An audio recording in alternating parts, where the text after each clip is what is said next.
Okay. So thank you for being here, and I want to start off by just, first of all, saying thank you for the honor of allowing me to represent this amazing community of San Francisco and northern San Mateo County in the state Senate. As you probably know, just started my third and final term in the Senate, and it's been just an amazing honor to represent this community through Trump 1, and then the pandemic, and now Trump 2, and it's been a roller coaster for all of us, and very intense, but we've been able to do some good work, and I'm just truly appreciative. The way today's going to work, I'm going to start out before I speak. I'm going to have just a few folks, leaders in the community, say a few words connected to some of the work we're doing around education, healthcare and science, and LGBTQ civil rights. And then I will give some updates about some of the work that we're doing this year, both in the budget, and I have the honor of chairing the Senate Budget Committee this year. I started last year just in time for a $50 billion deficit, and now this year an $11 billion deficit. So, but I've learned that as hard as that is, chairing the Budget Committee during terrible budget times is in many ways the most meaningful time to do it, because you get to defend core values in terms of cuts.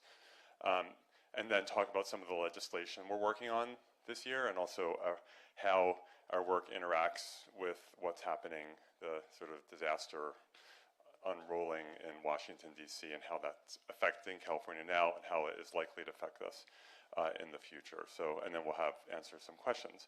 I also just want to say we've been doing some virtual town halls as well, and for a lot of people, virtual town halls are much easier to access and more convenient. We've been getting hundreds of people in the virtual town halls. It's been amazing. So stay tuned for that. We'll continue to do periodic town halls. And as always, never hesitate to reach out to my office for anything you need, 415-557-1300. And there's an email too. We're super easy to find. I'll start off by, we have three, and before I start, I want to just acknowledge Mark Nogales from the South San Francisco City Council is here. So thank you, council member, for being here. I represent now a third of South San Francisco, so welcome. So I'm going to start out by bringing up Phil Kim, who is the president of the school board here in San Francisco, who can talk about some of what's happening there. And we, of course, face some headwinds coming from Washington if they eliminate the Department of Education, God forbid. So, Phil, come on up.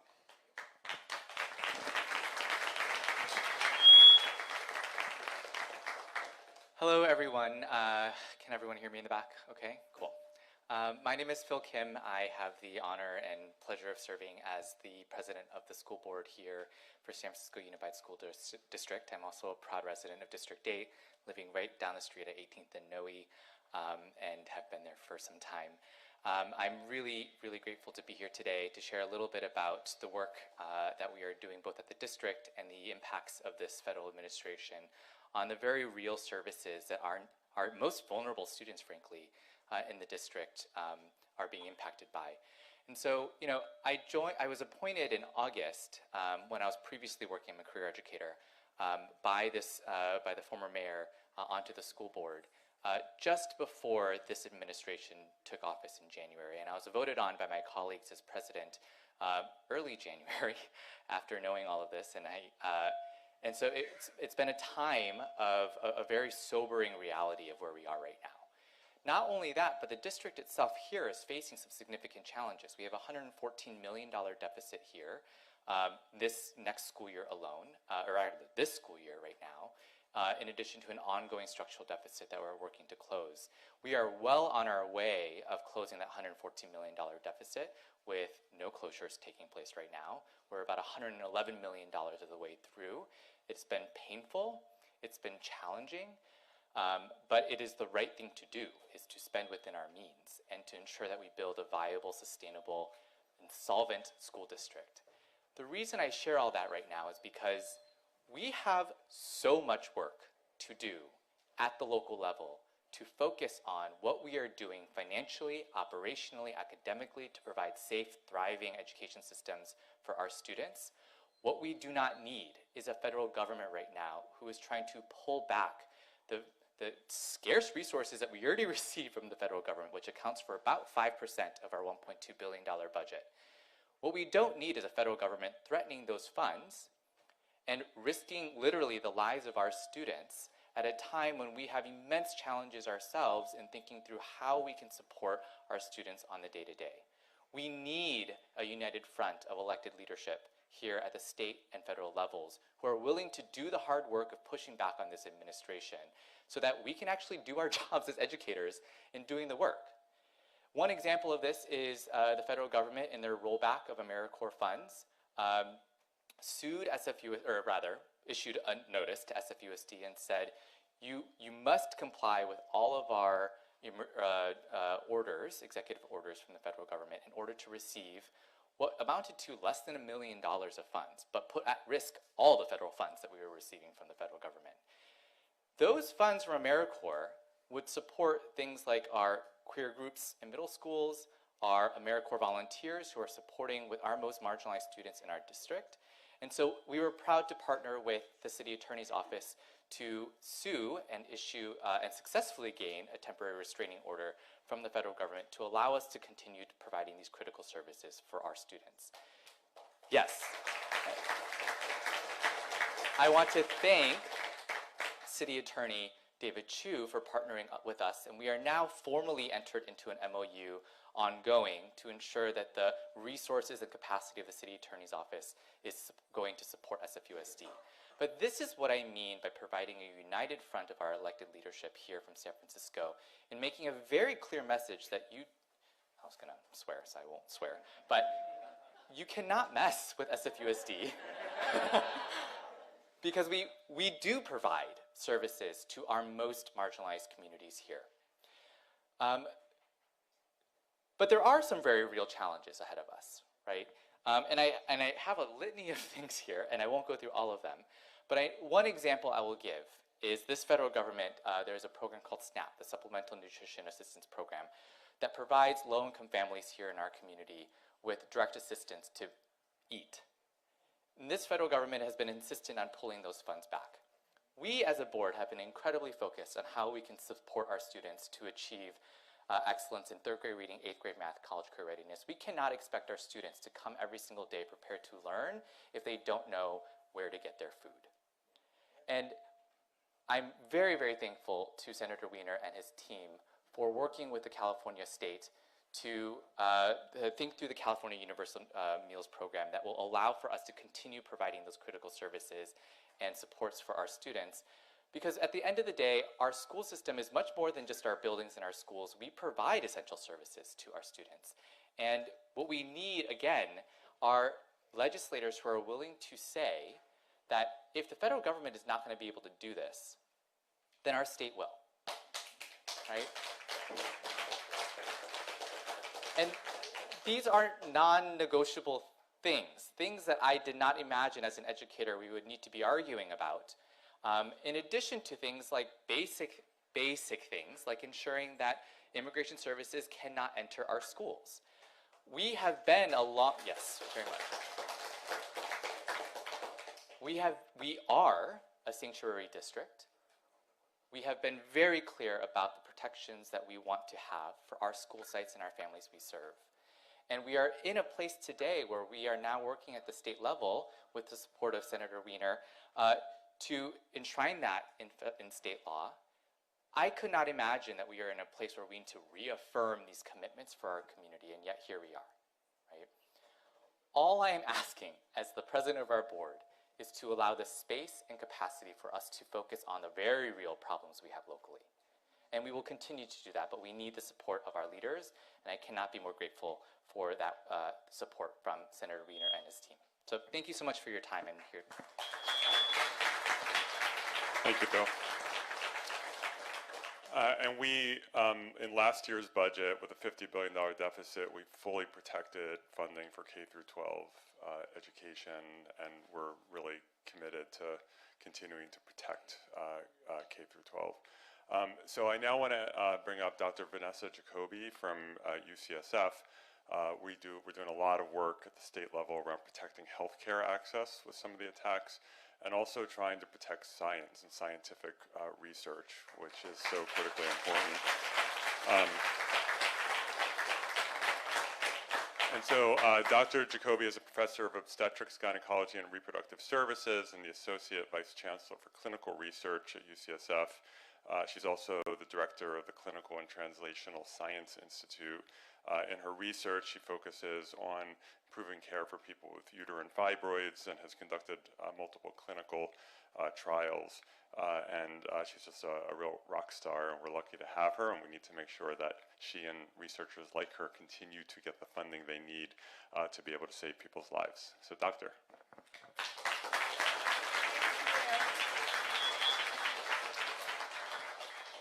Thank you so much. It was amazing to hear Senator Scott Wiener say uterine fibroids on this beautiful Saturday afternoon, so just thank you. That really made my day.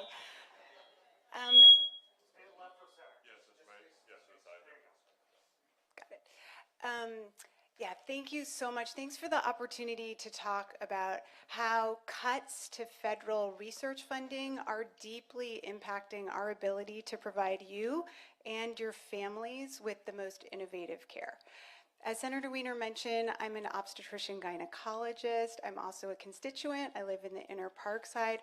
I've been conducting research at UCSF for over 20 years, and I have seen firsthand how scientific discoveries transform people's lives. I take care of a lot of women with fibroids, which are growths in the uterus that can get to be the size of a watermelon or sometimes larger. They cause very significant symptoms for women and impact pregnancy. Like a patient that I will tell you about, I'll just call her Mia, it's not her real name, who is a 34-year-old patient of mine who has a fibroid, and 2 weeks ago it brought her to the UCSF emergency department where she was hemorrhaging and her blood count was so low that she required several units of donated blood. For many years, there was no treatment for patients like Mia except to undergo major surgery. But with federal funding over the last several years, we've been able to discover and test and demonstrate the effectiveness of many new therapies. For instance, right now, I'm doing a clinical trial funded by the National Institute of Health, the NIH, that's testing a new oral medication to treat fibroids, to shrink them down so that my patients like Mia and other women like her can avoid surgery altogether. Thank you. But my work is just one example of how federal funding has enabled UCSF to develop countless therapies that benefit all populations. I also want to mention that federal funding has a very significant economic stimulus effect. Last year, UCSF received $980 million in NIH funding. And for every NIH dollar we receive, it impacts the economy in about $2.46 of economic growth. So it's a real engine for our local, regional, and national economy. But now what we're seeing is that federal agencies are abruptly and significantly terminating hundreds of research awards across the country, including at UCSF, where we've received over 70 terminated research awards from the federal government, and we continue to get them every day. The federal government is also withholding funds to initiate new research and to continue ongoing studies. As an example, so far this year, UCSF has received almost 50% less in federal research awards than we did at the same time last year. So what is this doing? What's happening is that we are shuttering critical research enterprises, and it's limiting our patients' ability to access medical innovations. It's also undermining the position of the United States as the premier biomedical research nation in the world. In that context, I want to share that I've had many UCSF trainees and young, brilliant scientists tell me that they are considering shuttering their research and leaving this field because of the current environment of federal cuts. When we lose them, we lose the future of medical breakthroughs that improves care for all of us. That's right. So in that context, I really want to thank Senator Wiener for bringing forth Senate Bill 829 to create a California Institute of Scientific Research to fund research in California. This is a pivotal moment where California can lead the way and demonstrate how to reap the benefits of biomedical research for health, for well-being, for economic growth, and for the promise of the future innovations that will improve health for all of us. So thank you so much, Senator Wiener. Thank you. Thank you, Dr. Jacoby. I want to just mention on the bill that the doctor mentioned, in our first hearing, we had a scientist from UC Davis, from the UC Davis Primate Lab. And for those who don't know, the UC Davis Primate Lab played a critical role in creating protease inhibitors, which turned HIV from a likely death sentence to a chronic disease that can be managed, where people can live full lives. They played a key role. They're having a lot of their funding slashed today. It's just completely, it's just unhinged and illegal. Great, well, thank you, Doctor. And then finally, I want to invite up Tom Temprano from Equality California, which is our statewide LGBTQ equality advocacy organization. We partner with EQCA on many, many issues around the LGBTQ community and healthcare and so many other issues. So, Tom. I'm going to try so it's left center, away from the mic to avoid the or away from the podium to avoid the feedback. Thank you, Senator, for having me. As the Senator said, I am here with Equality California. We are the nation's largest statewide LGBTQ+ civil rights organization, and we are fighting at the local level in Sacramento alongside the Senator, and in Washington, D.C., despite the odds and despite the administration, to protect and expand the rights of LGBTQ+ folks. In these last 4 months, a day does not go by where we don't have a person from across the state, from here in San Francisco, from the Central Valley, from San Diego, from rural parts of the state, reach out because they are terrified about what is happening in Washington, D.C. and what it means for them. The conversations that I and folks at Equality California have had to have with the parents of transgender kids who are fighting for their kids to be able to just be themselves, to have a modicum of joy, to be validated in who they are absolutely heartbreaking.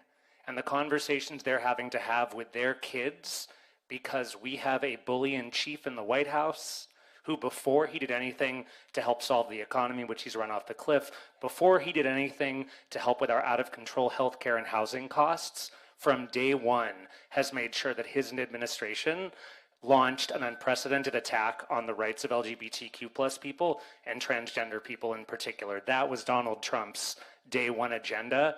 And here in California, we have a blueprint to fight back, and we are fighting back, but I cannot understate the impact that the first slew of executive orders coming from the Trump administration had, the banning of LGBTQ+ inclusive curriculum, the banning of patriotic transgender folks who want to simply serve our country from serving in the military, the banning of trans kids who just want to play sports alongside their teammates just like everyone else, and even the federal government's now belief and this position that they're essentially erasing millions of transgender people in their existence in America have had a challenging and awful policy effect. But more than that, the folks who we talk to, who we serve on just a personal level, are being attacked and feeling attacked from this administration every day.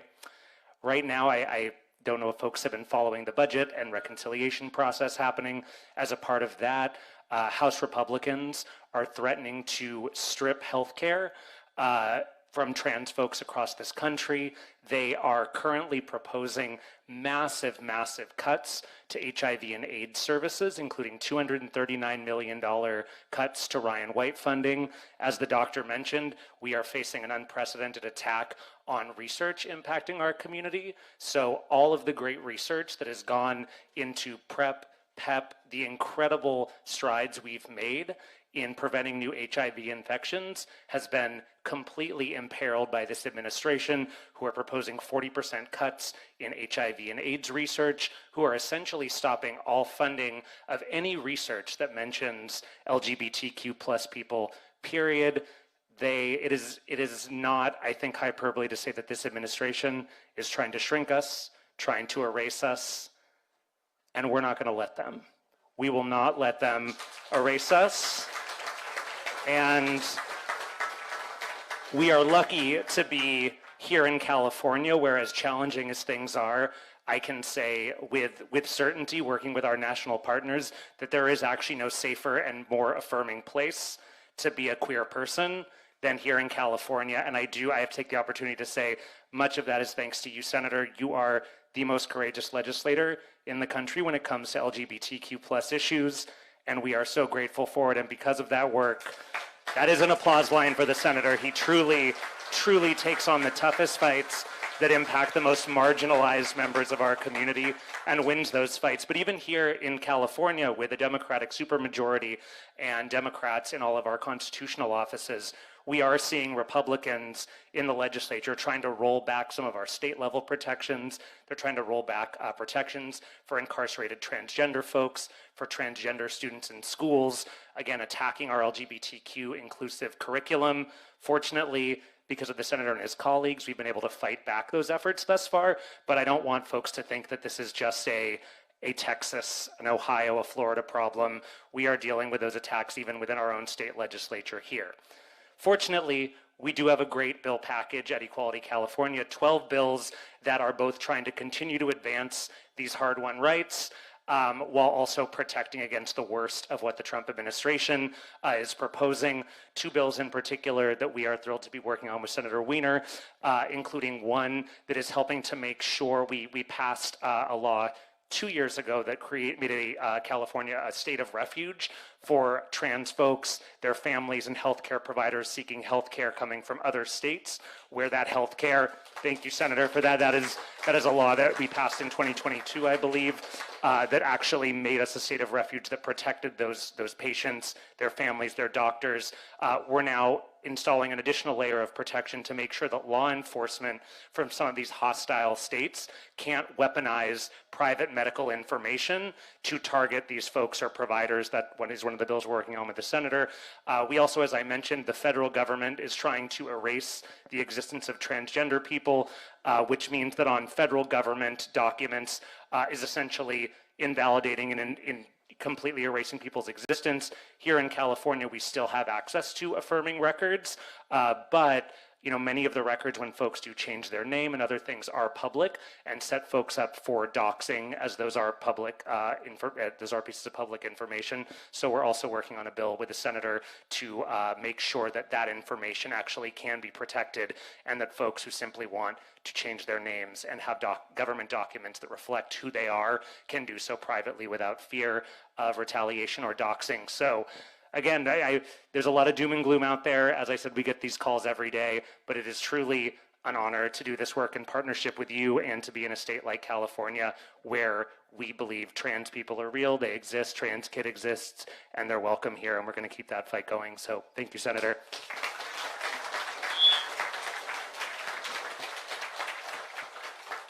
Okay, thank you to all of our electeds and community leaders. Appreciate it. So I want to give just some updates on some of the work we're doing this year, and including the good, the bad, and the ugly in terms of the challenges we face, and then we'll do questions. And by the way, if you need a card, don't have it, just raise your hand, and our team will bring you a card. So first I want to talk about the budget. As I mentioned, I have the honor of serving as budget chair this year. California's budget is over $300 billion, about $225 billion of that is the general fund. The remainder is largely federal money that we get. A lot of that is for Medi-Cal. And last year, as I mentioned, we had a $50 billion deficit. We were able to close that without enormous pain. But what that means, and that was going to carry over to this year, and entering the year, we entered with actually a small surplus. And so a lot of the less painful cuts are cuts that we made already. And so because of some of the tumult, two things. We've seen, because of some of the national tumult economically, we're seeing deterioration of our revenues. California is overly reliant on income taxes and capital gains taxes on high earners. It's just the way our system is structured. It's not the most stable system.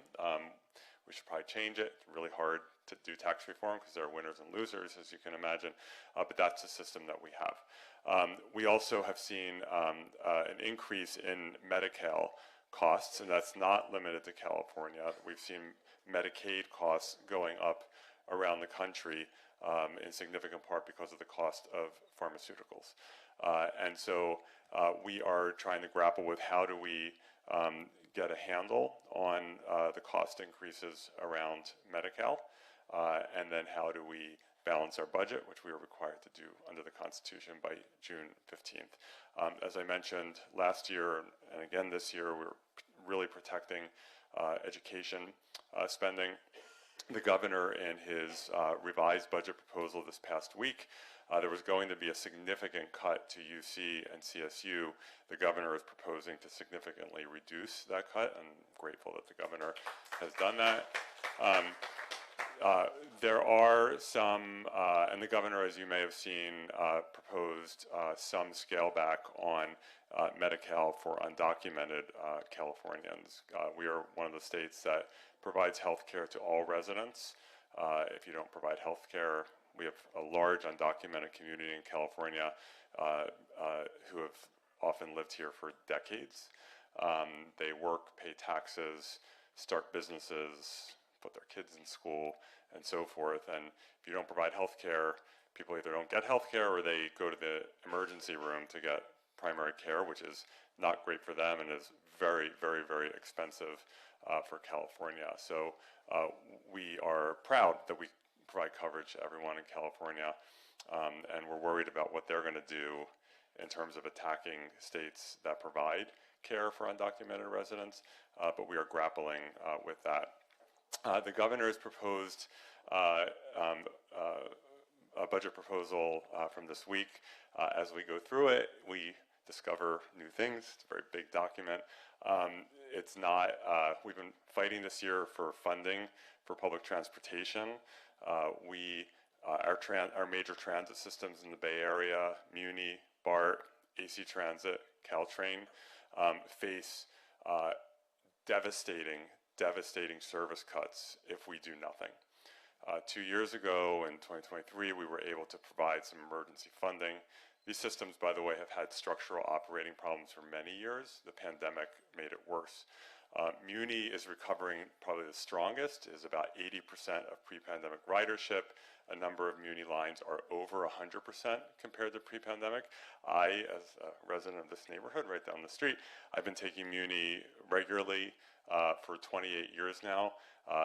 To me, as a rider, Muni service today is the best it's been in the 28 years that I've lived here, and I want to keep that going.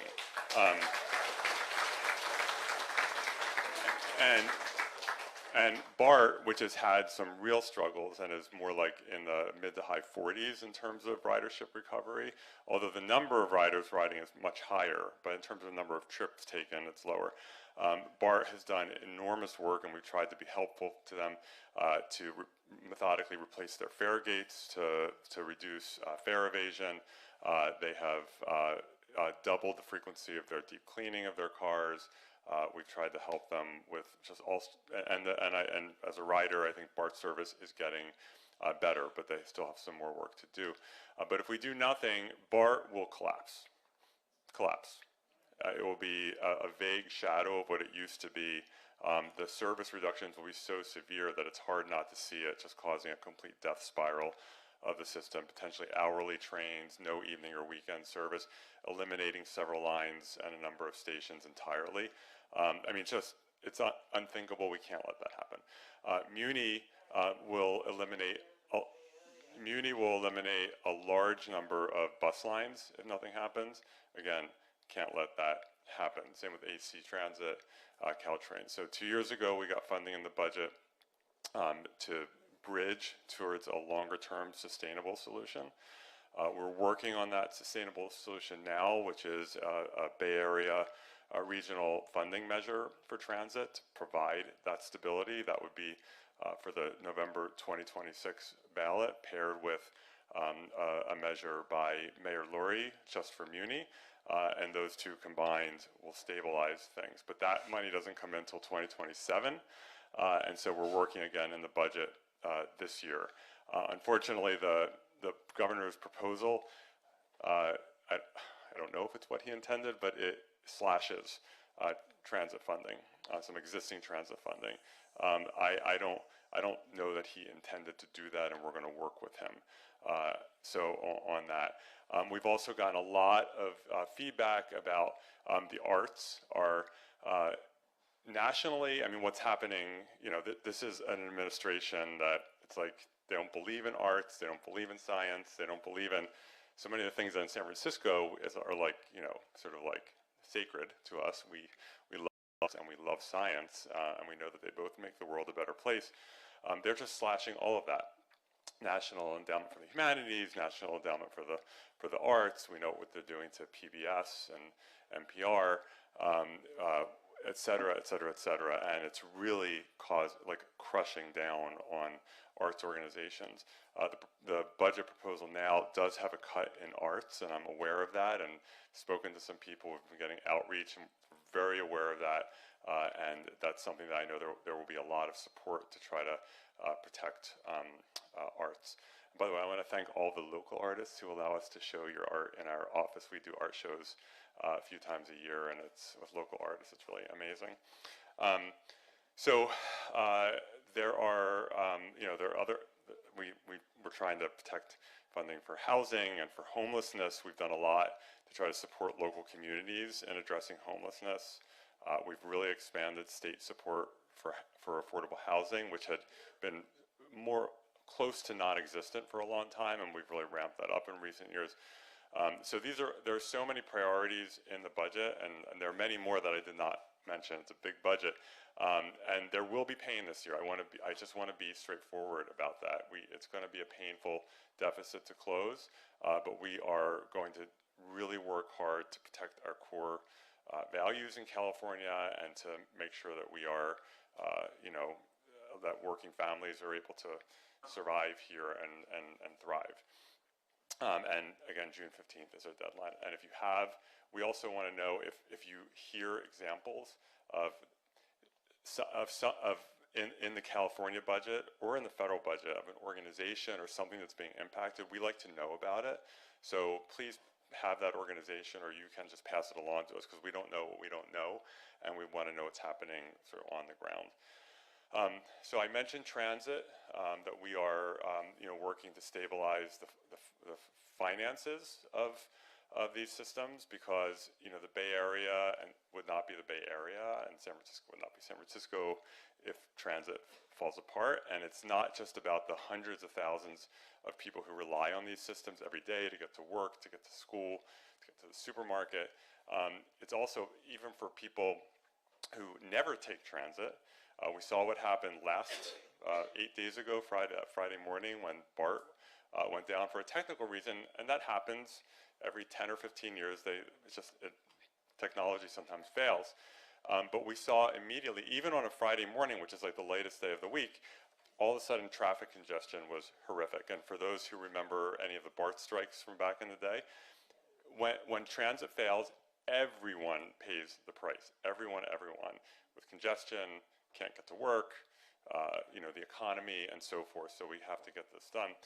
But in addition to the funding, we're trying to make it so that it is easier and faster to actually deliver transit projects that make our community, our state, our region, our city better. And this ties into a notion that it is too hard to do things. It's not just California, it's really the whole country. You compare us to other parts of the world when they try to do, say, a new subway line. Look at what Paris is doing. Or Santiago, Chile, which I lived there 30 years ago, and when I visited 7 years ago, they had gone from like one minor subway line to like 6 or 8 major lines. Around the world, you have places that will deliver these projects really quickly. They have unionized workforces, and they deliver it quickly, cost effectively. And we have real project delivery problems throughout the U.S., and that includes California. And we are working very hard to try to address that. So I have legislation now to say, right now, if you're building, like, say, a new rail line, whether it's high-speed rail or a local light rail line or a new rapid bus line, and if it's been approved and fully funded, so we decided we're doing this, and here's the money to do it, and if it goes through multiple cities, let's say different cities and different water districts, and there's PG&E lines and Comcast lines, and so there's all sorts of permits and permissions to move things that have to happen, every single one of those cities, water districts, utilities, telecoms, cable companies, basically gets a veto on the project. High-speed rail has had to demobilize their contractors because there's a PG&E line that has to be buried, and it would take probably a very short period of time to do it, but PG&E just doesn't respond, or a city doesn't respond to a permit application. So we have a bill with a big coalition behind it to put a shot clock on that, to say you have to respond quickly.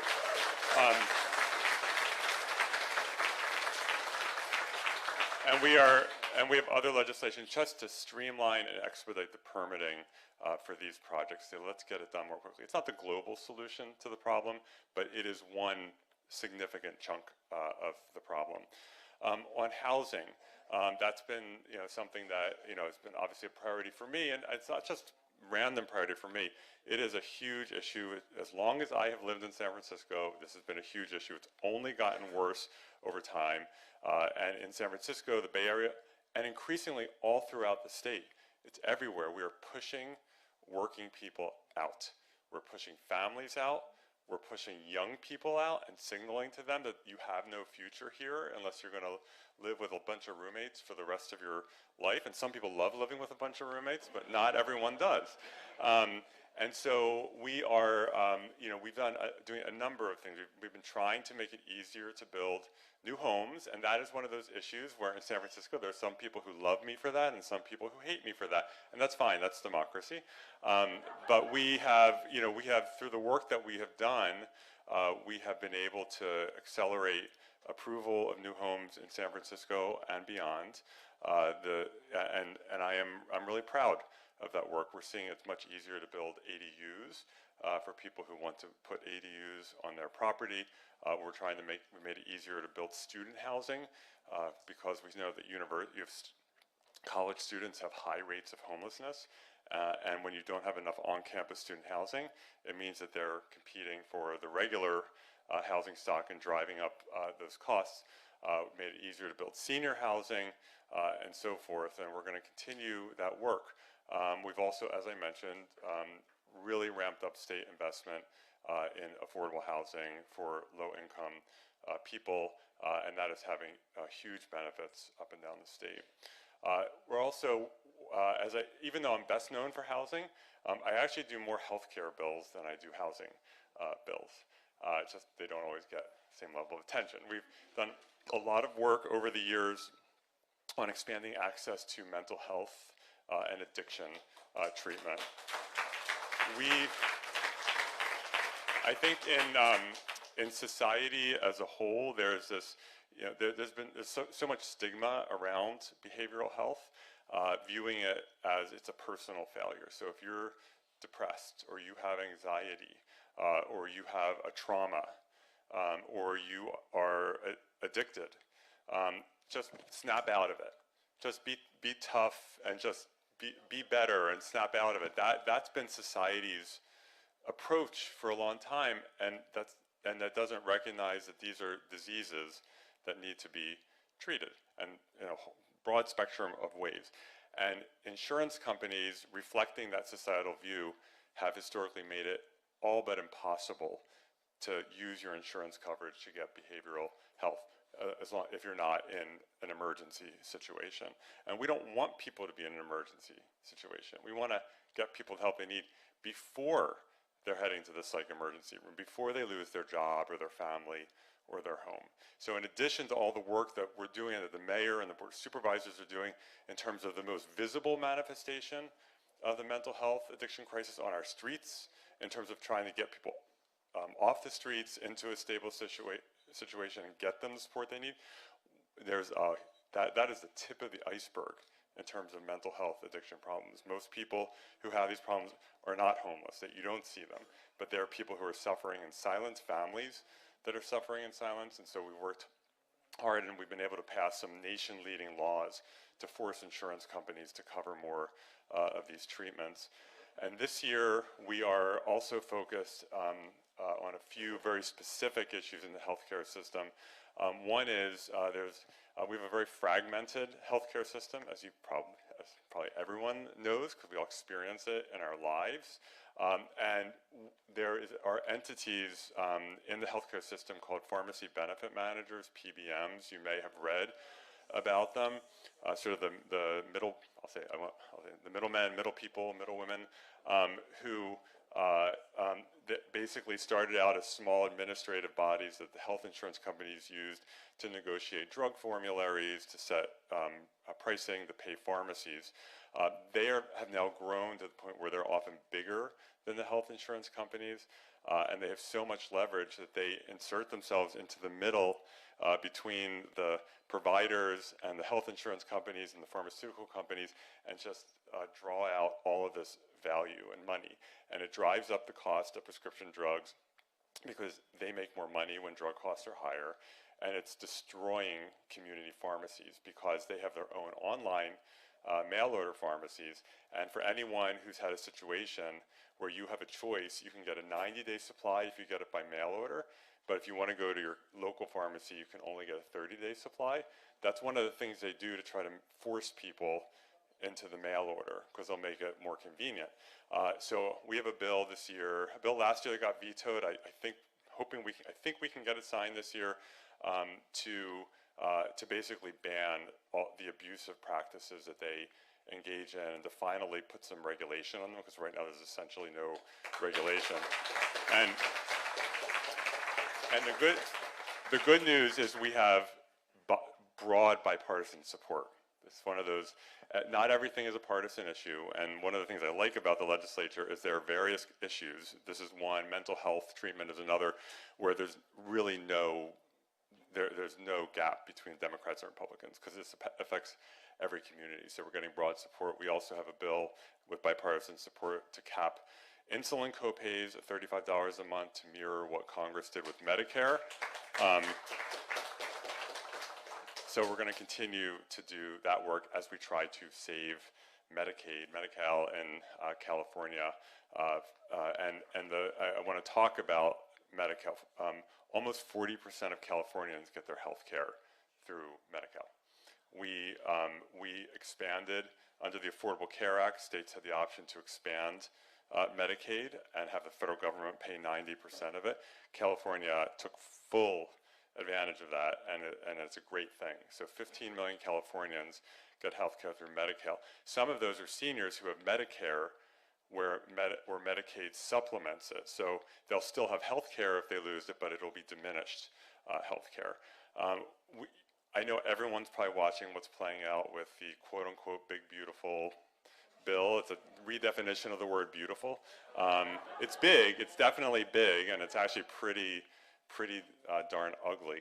And now they've been failing in the House because you have these radicals who think it doesn't cut Medicaid enough. They want to throw even more people off of health care, and they want to get rid of the subsidies for the Affordable Care Act, which is millions of more Californians who receive their health care through Covered California, and they're able to afford it because of the federal subsidies. That was the one, remember when John McCain did the thumbs down and prevented them and Trump won? Well, they're at it again.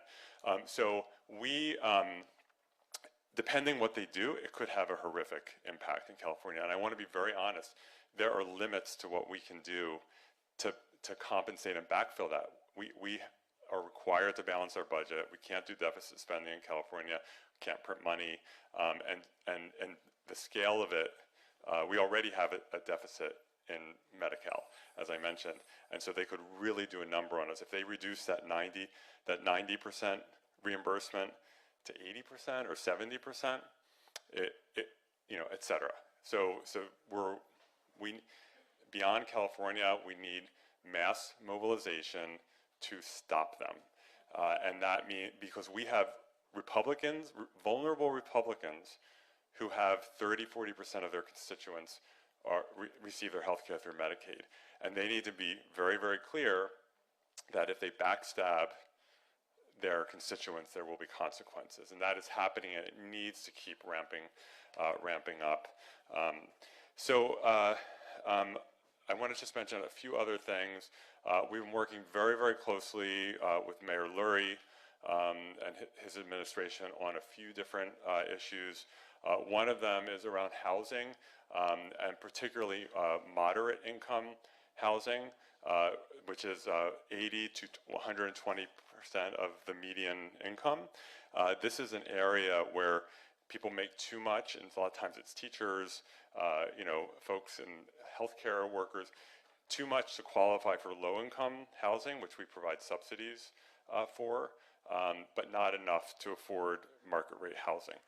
And so we need more of this housing, but there are no subsidies no tax credits from the federal government, no state subsidies, and low-income housing is able to get a property tax abatement. They don't pay property tax. It's called the welfare tax exemption that applies for nonprofits. But doing that moderate income housing, they don't get that. So we have a bill. David Chu, and now our city attorney, tried to do it 6 years ago. We're trying again to extend that property tax abatement to moderate income housing, which we think will significantly increase the viability of building it, and we'll get a lot more of it. So the mayor is sponsoring that legislation, and we're working with him on that. We're also working with the mayor on a public safety issue that affects most acutely the Mission, but also South of Market, Tenderloin, and a few other neighborhoods, which is the fencing or the sale of stolen goods on the streets. We have a beautiful, amazing street vending culture and community in San Francisco. Again, the Mission is probably the most known, but it's elsewhere. Where street vendors who are selling, whether it's tamales or whether it's flowers or arts and crafts, they've been around forever. We have a permitting system. These are small business people, and this is how they make a living, and some of them have been doing it for decades, and people really love it. In the last few years, we have seen organized crime where basically it fuels retail theft, and then all of a sudden you see the Walgreens deodorant being sold on Mission Street. Not only does that drive all of us a little crazy when we see that, and it does fuel retail theft, but it's pushing out the legit permitted street vendors because it creates an atmosphere of violence.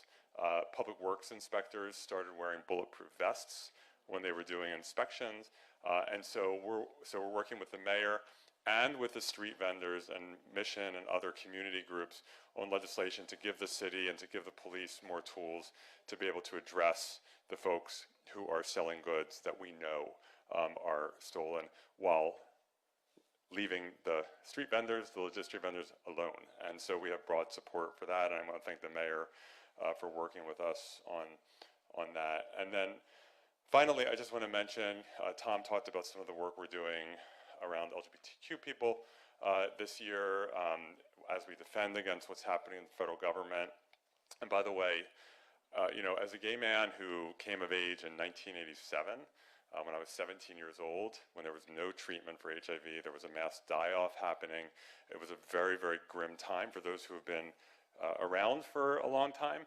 And I remember when I moved to San Francisco in 1997, it was right after protease inhibitors came out, and this neighborhood, which had been really in the dumps because so many people were sick and dying, was starting to come up again. People were getting healthy. And we have so many long-term survivors today who've had the virus now for 30, 40 years, and access to this medication keeps them alive. We also know that San Francisco, we have really pioneered a collapse in HIV infection rates through robust access to treatment for people who are positive so they're not infectious, good testing access, and access to PrEP, pre-exposure prophylaxis. A pill that you take every day now, there's a periodic injection that almost entirely eliminates your risk of getting HIV. And we've been working hard to expand these strategies around the world. People around the world are still dying. People in the U.S. South are dying. And we're trying to do that. And actually it was George W. Bush who they and the Democrats worked together and created an international program for Africa to say, let's make sure no one's getting HIV anymore. The Trump administration is just eviscerating all of that, and we will see a resurgence of HIV, not just around the world, but here in the U.S. And so we're working hard on all these issues. And then finally, I want to say we are very, very committed to protecting and standing with our immigrant neighbors. San Francisco is a city of it's just this tapestry of immigrants. California is a state of immigrants, whether it's from Asia or from Latin America. It's just part of who we are. In the U.S., of course, when my parents came here, or my great-grandparents came here from Eastern Europe and Russia, fleeing the pogroms against Jews, they came to Ellis Island, and they came in, and everyone was like, cool, here you go. And they went to Philadelphia, and they settled down, and they, started being teachers and having jobs, and here we are, multiple generations later. And it was like, it was a good thing. Like the waves of immigration from Italy or wherever, and immigrants. There's always been a history of demonizing immigrants in this country. Jews were demonized, Italians were demonized, and now we're in another one of these waves. And what he's doing and this effort to, it's just, we all see it. The just terror, and it is a campaign of terror to try to scare people. He wants people to quote unquote self-deport. The Gulag in El Salvador, the raids that are happening, and so we already have strong protections in California. We want people to be able to report crimes to the police or be witnesses without fearing that talking to the police is going to get you deported. We have legislation moving this year saying we do not want ICE in our schools. We don't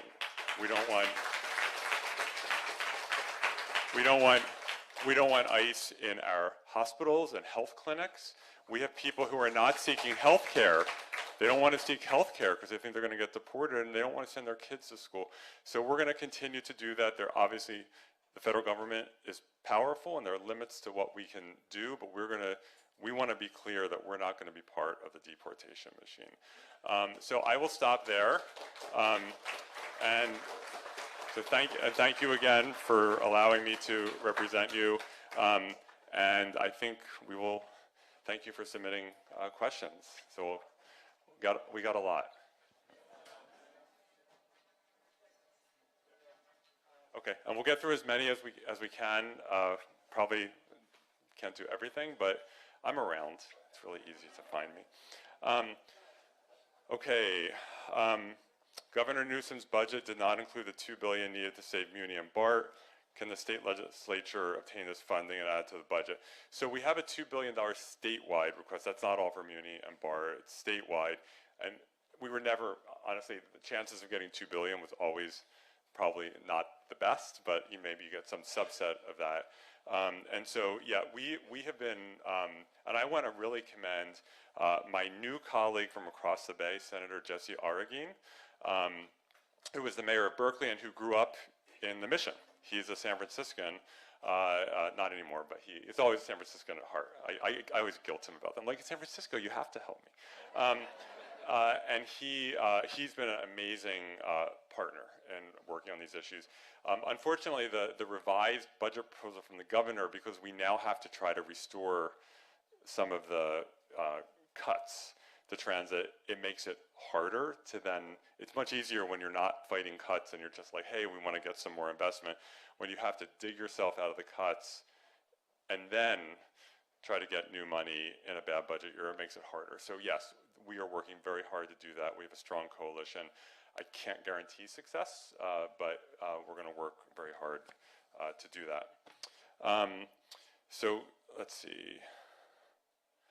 Given the significant budget deficit for both the state of California and the city of San Francisco, will you introduce or support a bill in the Senate to institute a wealth tax similar to the one introduced in 2023 to fund essential programs and expand economic opportunity for all?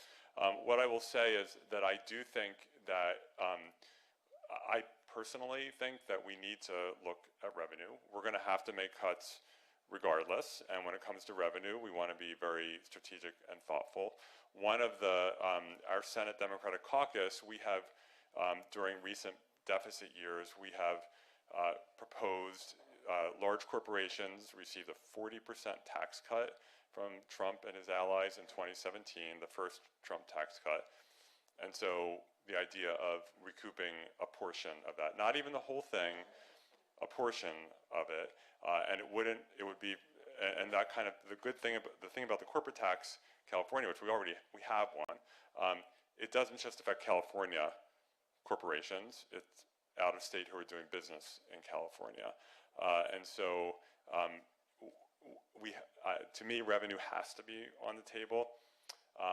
However, the governor has not been super receptive to revenue. He's not categorically opposed, but it's not like, shall we say, at the top of his list.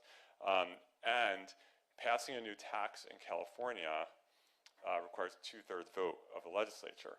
And even though we have 75% Democratic majorities, the Democrats in the legislature are highly diverse politically. And so getting to 2/3 is really, really hard. In a few years, you're going to see, if you recall, when Jerry Brown became governor in 2012, he crafted and campaigned for a tax increase to deal with the deficit. Even though it was smaller numerically, a much bigger percentage of the budget coming out of the Great Recession. That was when, like, seniors couldn't get dentures anymore, and like really horrific kinds of cuts. And he campaigned for it was a income tax, sales tax increase to address that, and the voters pretty strongly supported that. That expires in a few years, so you'll see that on the ballot. Sometimes going to the ballot is the more efficient way of doing these things, unfortunately. Okay,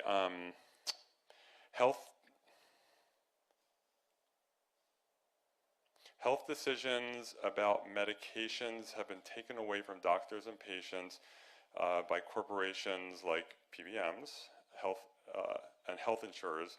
They're forcing patients to take medications based on price, not effectiveness or tolerance. How are you going to address this? That is very real, as the doctor will attest. I will say, I will give an example from my own life. I have Crohn's disease. I've been very public about that. I've had it for 36 years now. It's autoimmune. And my doctor wanted to put me on what's called a biologic, which is a new generation of drugs. The original, it was rejected because I had to try and fail prednisone first. Well, anyone who knows anything about prednisone is like your last resort when you're desperate and nothing else works. And so we were able to get that reversed. But a lot of times people get denied, and they're raising 4 kids. They're working 3 jobs. They're not going to spend all day on the phone. Maybe English is a second language. And so we've been trying for years to try, and we've had some success, to try to empower healthcare providers to make these decisions and to have less of the meddling from health insurers. And just to be clear, health insurers have an important role to play in making sure that costs are controlled, but there have to be limits to that authority. We actually have a bill this year. It is Senate Bill 363, and it has to do with health insurance denials.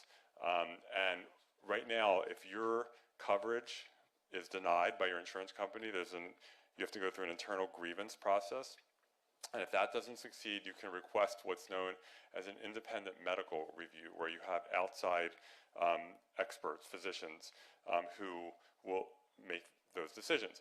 Well, when people go to an IMR, an independent medical review, overwhelmingly the patient wins. It's really high with mental health, but it's still high even with other forms of health care. And so the question is, what's happening? That people are overwhelmingly winning. And the reality is that a lot of people do not even know that they have a right to do this. It's almost very, very few people where English is not the first language take advantage of this. It takes a lot of time and effort that people don't necessarily have. And I think insurance companies, people know. Very few people, not that many people are going to actually exercise this right. So we have a bill to, first of all, provide much greater transparency to denials, because right now regulators don't have the full picture, but also to provide that if a health insurance company is getting overturned on independent medical review a majority of the time, there will be huge fines, not just cost of doing business, absorb it fines, but huge fines to try to create that incentive. Suffice it to say, they're fighting us on that bill. So, next question. In a New York Times article about Governor Newsom's proposal to end free Medi-Cal for undocumented Californians, he's actually not proposing to end it. I'll get to that in a second. The rationale given was that way more people had signed up for it and it cost more than anticipated. The question is, how did those responsible for estimating those numbers get them so wrong? What we to do to defend this program against attempts to end it and charge $100 a month. We did this in 3 phases. We started with youth. So youth were first. I think, I'm going to get the years wrong, I think it was 2018 or 2020. We then went to seniors, and then non-senior adults, and that went into effect recently, I think at the beginning of 2024, if I recall correctly. The estimate was ended up way more people enrolled than was anticipated. Now, on the one hand, that's great. That means more people are getting access to health care. On the other hand, it meant that the cost projections were way off. And it may have been had we been able to see the future, because this is something that, again, there's not a lot of history of doing this, so it's not surprising that it's not like there's 100 years of data of states doing this, and so you have perfect modeling to do it. And so it's not surprising that the state got it wrong. And so it may have been that had we been able to see the future, that it would have been maybe phased in more gradually so that the system could handle it better, but we are where we are. The governor is not proposing to disenroll anyone. The governor is proposing a few things. He's proposing for anyone other than children to have a moratorium on new enrollments. He's proposing that a $100 monthly premium and a few other things. Suffice it to say, this is a very contentious issue among my Democratic colleagues. For the Republicans, they're simply opposed to it, so it's very, simple for them. They're just opposed. For Democrats, there's a broad spectrum of views among my colleagues on this. Some who agree with the governor, some who think the governor went too far, some who think the governor may not have gone far enough. So we are getting a handle on that. This just came out a few days ago. You know, to me, I do think among Democrats in the legislature, there is strong support for this program. And we also know we have to balance our budget, and we also know we have to look at all aspects of the budget and not just at one thing. And so we will balance the budget by June 15th. I can't be more specific than that. As budget chair, we're working with our colleagues to try to come up with what our proposal is going to be, and that'll happen in the next few weeks. How and when will the Democratic Party require mandatory age limits for all elected positions, especially at the state and national levels, including President and Supreme Court and Congress? I recommend a person must retire at age 80 for all positions. One thing I want to say is, at the state and local level, there is not an age issue, and part of that is because of term limits. You know, I have in the legislature right now, I have colleagues as young as like 28 years old. I have colleagues, not that many, but a few who are in their like late 70s, early 80s. It's a broad spectrum. And our leadership in both houses, both leaders in the Senate and Assembly, I believe, are in their mid to late 40s. When I was on the Board of Supervisors, I remember my first few years, I was 40 when I was elected, and I was one of the older members of the Board of Supervisors. And I remember when Norman Yee was elected in 2012, who was in his 60s, we were like, wow, we have someone in their 60s on the Board of Supervisors. And so I think all ages have something to contribute. And at the state and local level, in my experience, if you look at our board now or the mayor, we don't have, you know, sort of the gerontocracy or whatever the word is for that.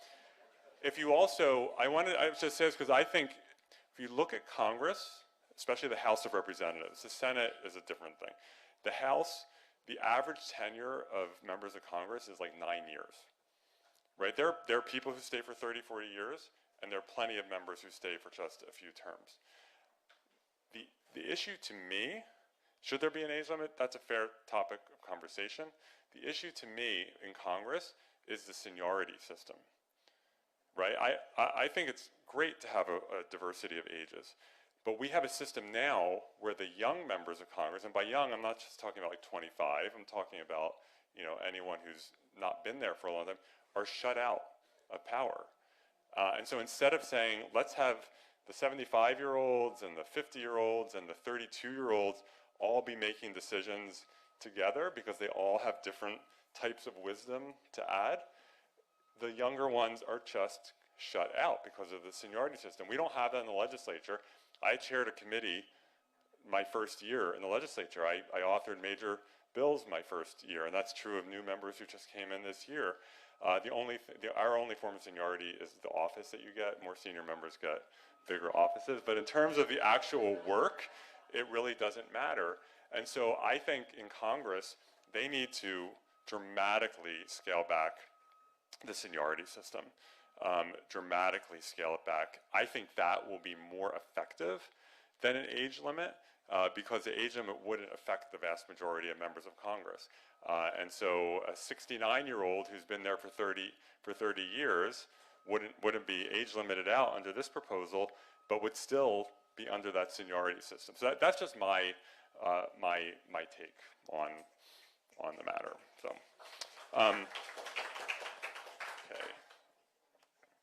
okay. Yes, and the Republicans are much better at eating their own, and so they're, you know, that presents its own challenges. When will we make San Francisco accessible to artists, particularly painters? We make it, I want to just a shout out to artists in San Francisco. For anyone who is, I mean, art and artists are part of the like core DNA and identity of our city. And we don't make it easy for artists. Housing is so expensive. Just getting workspace, especially if you're doing a medium that requires a lot of space, is really, really, really hard. We just make it really, really hard.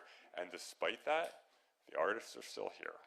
and that is because it just makes my respect level for artists go up so much. And I mentioned we have a few times a year, and you should check it out. Next time we have one of our art shows, we do different themes, and it's all local artists.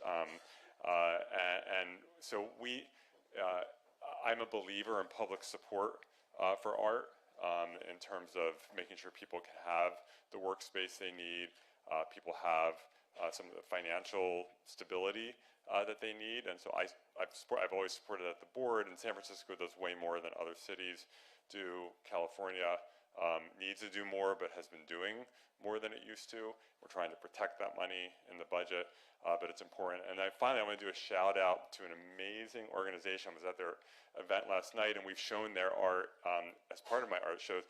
It's called Creativity Explored, if anyone's ever heard of them. They, for folks with developmental disabilities, they provide access to allow them to do art, and the art's amazing. It is absolutely, go on their website, you can see, and it's just, visiting there, it's just so uplifting. You know, it's just people, I think sometimes there are people who are considered in society somehow invisible, disposable, and folks with developmental disabilities have so much to add in the workplace, doing art, etc. And so I'm really proud of Creativity Explored.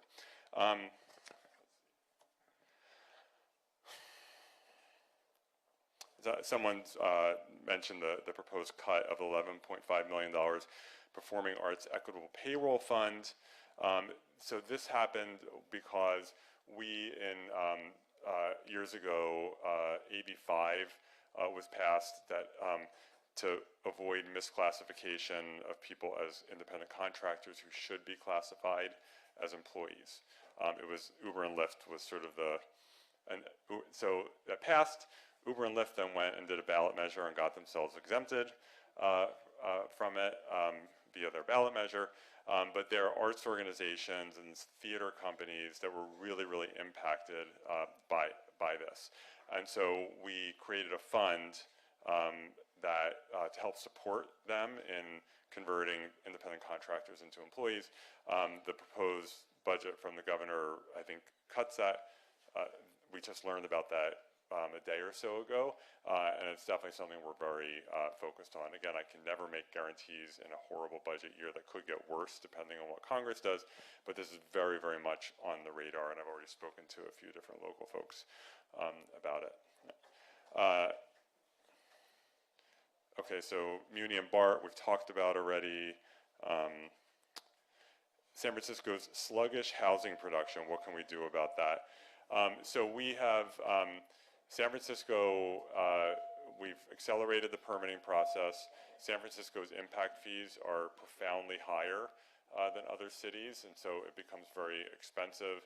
The board of supervisors and mayor have begun grappling with that, particularly for residential conversions downtown, and we think that we could get thousands of new homes downtown now that they've taken some steps to make them more financially feasible, because it's very expensive to convert some of these buildings. So that work will continue.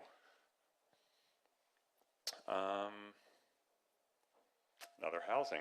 What are we doing to make sure housing is built, and how can we keep existing housing affordable? We need to make sure that as we're adding housing, we're not displacing the people who already live there. Why does the state not reestablish the redevelopment agency? So redevelopment back in the day was horrible. That was the agency that demolished the Fillmore and parts of South of Market. By the way, redevelopment in the 70s was planning to demolish the Boast Triangle and the Haight as quote unquote blighted. Fortunately, that didn't happen. Redevelopment then became something good. We used our redevelopment agency, which basically areas that are in the redevelopment zone, part of the property taxes go into a fund to fund affordable housing and infrastructure there. And San Francisco made huge use of that in building affordable housing and supportive infrastructure. Other cities were not always so pure about it and used it for sometimes inappropriate things. And so in 2012, the governor and legislature, this is before I got there, during the bad budget years, eliminated redevelopment. So that property tax then was scattered to the four winds, going to cities and school districts and special districts and some to the state. And so there have been proposals over the years to put it back together because it really has hurt the production of affordable housing. But it's hard to put Humpty Dumpty back together again when all these other agencies are now getting that funding, like our community college and so forth. So we have had other proposals over the years to create other forms of redevelopment. Governors tend to not like that. Cities don't like it. I was able to pass a bill, a limited one, to allow San Francisco to use a form of this to build affordable housing to replace the homes in the Fillmore that were demolished in the 50s and 60s. That they were promised replacement housing. It never happened. We want to deliver on that promise.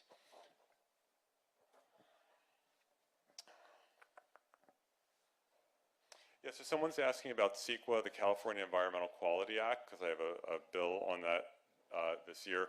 CEQA is a law that was passed over 50 years ago, signed into law by President Reagan, back when Republicans would sometimes work on environmental issues. And the purpose of CEQA, as enacted, was if you're doing, like, especially a big project that could have an impact on the environment, to analyze that before you make a decision about it, which makes all the sense in the world. If you're going to build, a new freeway or a big chemical plant or whatnot, let's know what the impacts are before we make a decision, and I support that. And a portion of CEQA still does that, and that's good, and we should absolutely keep that. But a big portion of CEQA is used for reasons that have nothing to do with the environment. If you replace the windows in your homes, CEQA is implicated. When we do a park renovation project, CEQA is implicated. When we decide to renovate or rebuild a library, CEQA is implicated. CEQA was used to stop UC Berkeley from building on-campus student housing because noise was viewed as an environmental impact. We changed the law to stop that. There is a child care center, and this has been in the news, child care center in Napa. Napa County has one child care slot for every 10 children who need child care, and there were neighbors who did not want the child care center. They used CEQA and they sued. Ultimately, the child care center prevailed, but it may have been mortally wounded from that. A food bank in Alameda, some local businesses who didn't want a food bank nearby used CEQA, and that's ongoing. Planned Parenthood clinic in, I believe in South San Francisco, where people who used CEQA to try to stop Planned Parenthood. The city of LA, the city council passed an ordinance to phase out oil extraction in LA, and guess who sued to stop that? The oil industry used CEQA to sue to stop that. So I say all this, that CEQA plays a very important role in terms of protecting communities from pollution, contamination, and that should continue. But we need to not make CEQA a law, which it is right now, where anyone who has the money to hire a lawyer can use it to try to delay, obstruct, whatever it is they don't like. At some point, government and the community have to be able to make a decision about, we're going to do this, and it's going to happen. We have, over time, with CEQA, just what they call, we've Swiss cheesed it. Lots of exemptions. We've exempted a fair amount of housing from CEQA. We exempted bike lanes and light rail and rapid bus lines from CEQA. We've exempted some types of clean energy from CEQA. So we get criticized. Why are you just doing these exemptions? Like, if CEQA is an issue, just fix it so that it's doing what it's intended to do. So I have a bill this year, Senate Bill 607, to try to do that and make some common sense reforms. We have this very eclectic coalition of housing advocates and some transit advocates, as well as local governments. All the major local government associations are supporting it, because cities who are just trying to do what their community wants them to do, more child care centers or food banks or whatever, and have to spend enormous resources complying with CEQA for projects that have nothing to do with the environment. And when you have a law that has the word environment in it, that is being used to slow down whether it's housing or transit or clean energy or things that actually are good for climate action, that's a problem. So we're trying to do that. The bill has been, obviously it's been lots of support, but there's been lots of opposition too. It's contentious. If we're able to succeed, it'll be an evolution, and but I think it's an important conversation to have. So that's my take on it. So we'll do a few more. What do we need to do to help get SB 79 and the regional transit measure passed? People say call your representative. You don't need to call me because I'm authoring both of those. But I mean, you can call me if you want, but like, you don't have to persuade me. SB 79 will allow for more housing around the highest quality public transportation. We talk a lot about where we don't want to build housing, like for example, in the highest severity wildfire risk zones, or other areas where people are like, no, we shouldn't build housing there, or sprawl, where we're destroying open space and farmland. But the question is, where do we want to build it? And to me, one of the places is if you have a subway or a rail line or a rapid bus line that's physically separated, the highest quality transit, we should allow more housing there. Also, bill with a lot of support, a lot of opposition, but it's an important conversation. And the regional transit measure I mentioned, for both of those, if you know people in other parts of the state, and I don't want to speak for our two assembly members. They're both really strong on these issues, so I think I'll have hopefully have receptivity if the bills make it over the assembly. They're both really, that's Assemblymember Matt Haney for the east side of San Francisco, and Assemblymember Catherine Stephanie for the west side of northern San Mateo County. They're both outstanding assembly members, by the way, so thank you for allowing me to have them as colleagues. But you can certainly talk to them about it, just so they know that there's support, but also, especially if you know people in other parts of the state, getting them to call their senators and assembly members. Okay, if the upzoning plan, You spoke out against Trump trying to deport college students and repressing free speech, but you also co-authored AB 715, which silences teachers like me speaking about Palestine and creates reporting systems to dox teachers for addressing the genocide. What's the difference between Trump's repression and your campaign to punish BIPOC teachers? Sure, I'll answer that. There's a huge difference. The Trump administration is using Jews as human shields in his effort to destroy universities, to destroy science, and to deport people. And I have been extremely vocal that I condemn that. For him to use anti-Semitism as a pretext to try to destroy universities and deport people is wrong. I'm answering your question. I'm answering your question. What we are doing, the fact that he's abusing anti-Semitism does not mean that anti-Semitism does not exist. We know that it exists, and we are working very hard in the legislature, because we've had some issues in our schools, working with our sister diversity caucuses,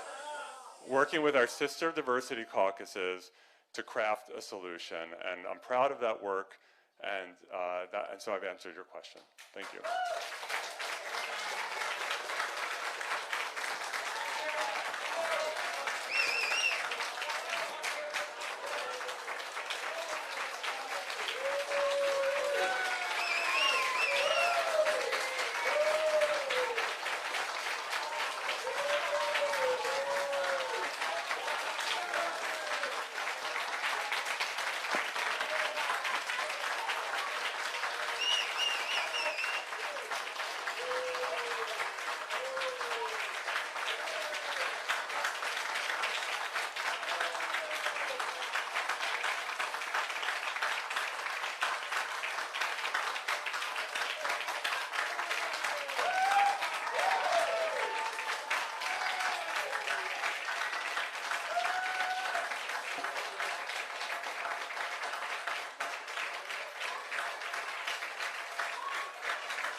Let's hear it for democracy.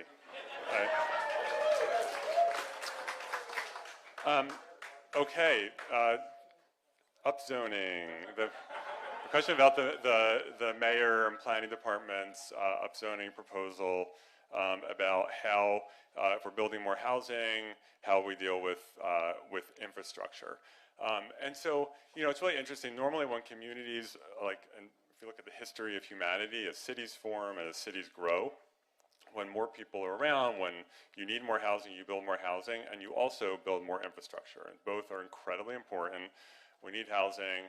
We need to upgrade our water and sewer systems. We need public transportation. We need all of the infrastructure that people need, childcare and so forth. We need both. As much as sometimes people say one should be dependent on the other, don't build housing until you've perfected, unless you're simultaneously perfecting the infrastructure. Well, that would be awesome. I would love that. And if you have a brand new planned community built from the ground up, you can do that in an existing city that's not realistic. And so we have to be committed to both. And I've always been a huge supporter of we need to massively increase infrastructure investment. And that's why under President Biden and Congress, we had a bipartisan infrastructure law. And that was amazing that you had Republicans joining with Democrats to say we need to seriously ramp up our infrastructure investment. I want to make sure that this administration doesn't roll that back. We need to be increasing infrastructure investment for all of these things as we build housing that people need. And I want to really commend our San Francisco Public Utilities Commission, which has a decades-long plan to revamp all of the sewers and all of the water lines and so forth. And it's painful when you live on the street that's being dug up, but they are doing that work to try to expand that capacity for the future. I'll do one more question. Let me just try to do something that hasn't been, that we haven't touched on yet.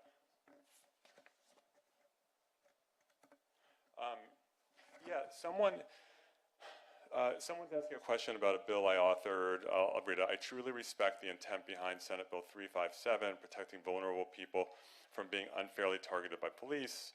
That's a law that I authored. That's caused a little bit of conversation. But in my neighborhood, we were living in fear. There was trafficking, open-air sex trade, even assaults.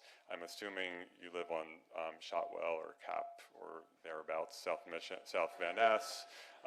Police say their hands are tied due to 357. Would you consider changing it? So let me talk, so just a little bit of background. There was a law on the books in California. It's called loitering with the intent to commit prostitution.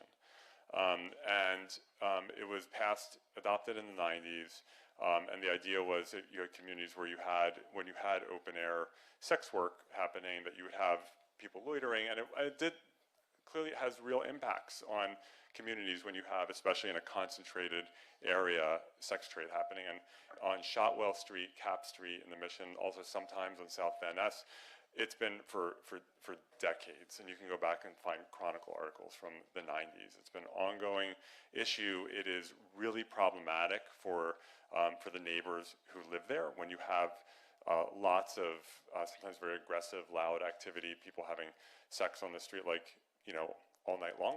And it's not okay for those neighbors to have to live in those kinds of conditions. So this law was passed.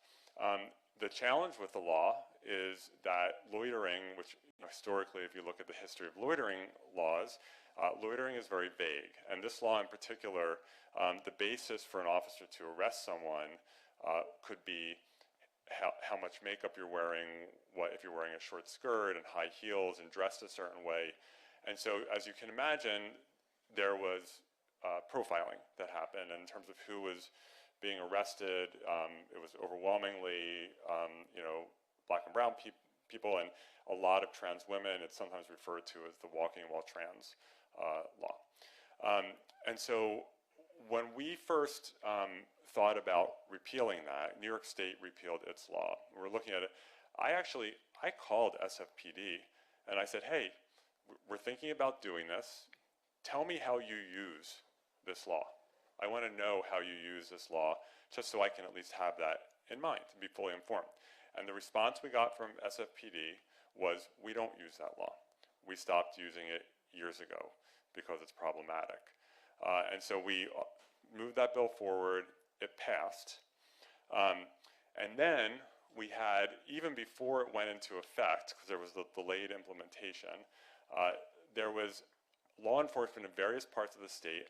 I don't want to be too critical, because if you're a police officer, this is not the kind of work that you probably look forward to, having to deal with, street prostitution, right? So these are folks who are sometimes very desperate, who, they're not like horrible people. They're people who are they're trying to survive.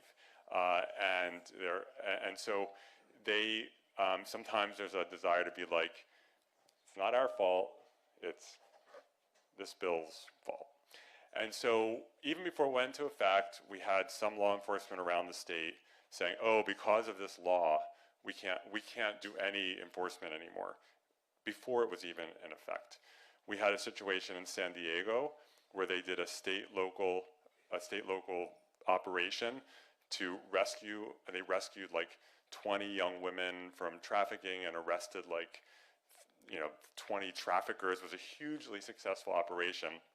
At the press conference announcing this successful anti-human trafficking operation, they then said, oh, by the way, this law makes it impossible for us to enforce against traffickers. I'm like, you just arrested like 20 of them.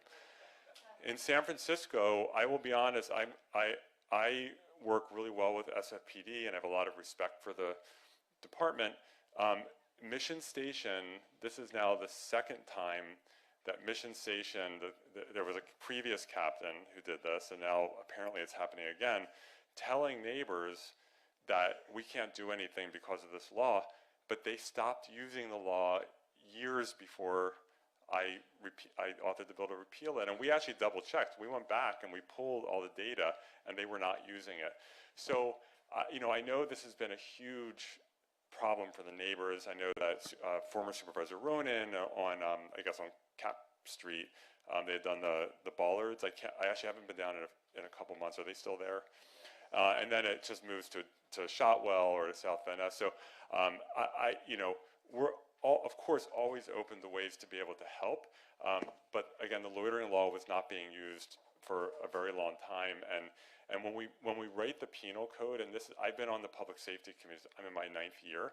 I wanted to take a break this year because it's really, really hard. Because when you write the penal code, you're writing it for 40 million people, for a vast range of behaviors, from the absolute most horrible behaviors to behaviors that most people would say that person should not be punished. And you have to write it for all of those people, and that means that sometimes the bad situations, you end up being criticized for that, and that's fine. But it just makes it really hard, because we're trying to write it for 40 million people, and sometimes you write it to solve one very bad problem, and then it has all these unintended consequences. And so, anyway, that's my response. Yes. Oh, yes. I also, yes, my staff's reminded me. Police have many other tools to deal with this. Soliciting is a crime, has always been a crime. Trafficking, we turned trafficking of minors into a strike 2 years ago, which is the harshest kind of penalty. So there are other tools. So anyway, so I think we're at 2:40. So maybe I'll do one last question, and then we will let you enjoy the rest of your day.